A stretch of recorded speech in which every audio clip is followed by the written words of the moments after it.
A warning to schools and parents tonight. Federal authorities want you to be aware of so-called rainbow fentanyl pills. The DEA warns the drug targets children because it looks like candy. ABC's Morgan Norwood explains the serious and possibly deadly risks.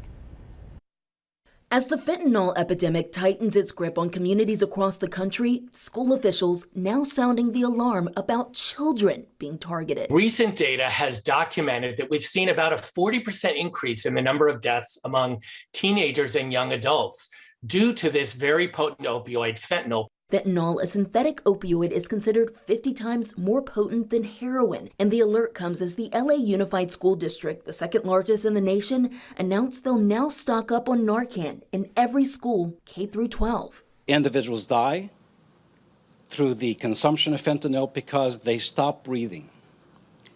Narcan has a limited but highly effective way of reversing that condition. The sweeping measure amid an alarming increase in fentanyl overdoses in students, at least 7 in LA in the past month, including the death of 15-year-old Melanie Ramos.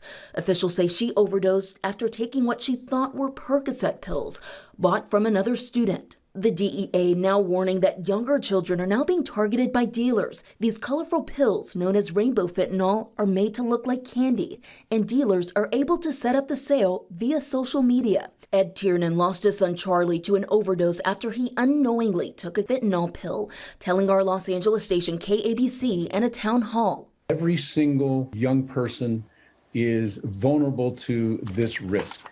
Now you need to know what apps are on your kid's phone and really get involved in where your kid is in cyberspace, because that's where a lot of these transactions are happening.